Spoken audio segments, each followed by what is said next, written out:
here in Dubai, we're going to have 25 million people coming.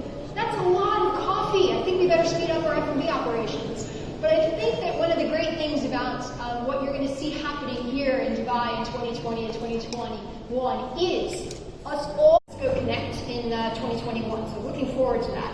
So then you're coming on into the heart of our site, which is called Al Wasl. It is this beautiful showpiece with this 360-degree dome trellis structure that is magically produced for projection at night. You'll come on through wonderful concourses where you'll see a lot of different activities. On the right-hand side, you will see a lot of these self-built pavilions, countries that are showcasing what they think the future will be like. And then on the left-hand side, you have our thematic districts, where we'll have a lot of F&B to have a lot of coffee, as well as providing great gastronomy experiences.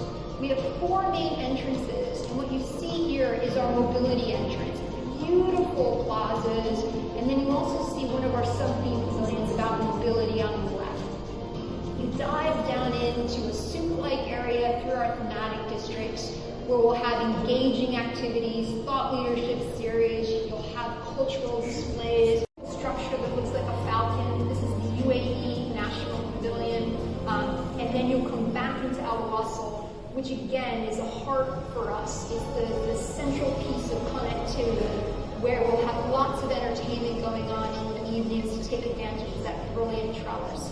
The trellis that you'll see is projection on the inside, but it's also extremely visible from the outside. It is one of a kind, state-of-the-art facility that remains well into legacy. So that was just a quick kind of run through of some of the architecture, which is the UAE National Pavilion that's being designed by Calatrava. Then we have, of course, the trellis structure that's being designed by ASGG, who are also known for a tiny little building here in Dubai, Burj Khalifa. So you have another really iconic being built, 45,000 square meters for us for Expo 2020 that gets expanded. It's the future home of DWT. Drone footage of the site that was taken in late January, so it's a little bit older, but it kind of gives you an idea of how we're doing on the progression. So you'll come into Al Wasl here and you start to see those trellis structures actually go up. And you see the little rings that are going. That's much higher on the site today, but it is a very dramatic case. This sustainability pavilion, I was just saying earlier, the canopy, the steel structure for the canopy is nearly done now. So you actually see then how all these wonderful buildings are nearing to their completion date. And it's real. It is not. This is for families. This is for kids. This is for the person who wants to hear an interesting thought leadership topic on the next World Wide Web.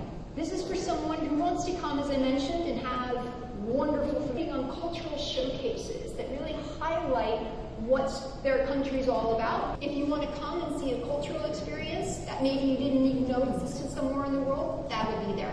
Your kids want to go on the playground. Lots of times it's a little bit overwhelming to think about all the activity and everything that's happening, but we don't do it by ourselves. In addition to fabulous partners, we also rely heavily on more than 190 participating countries who have already committed to Expo 2020. Now, view our website to learn more about these great pavilions, as well as learn more about Expo 2020.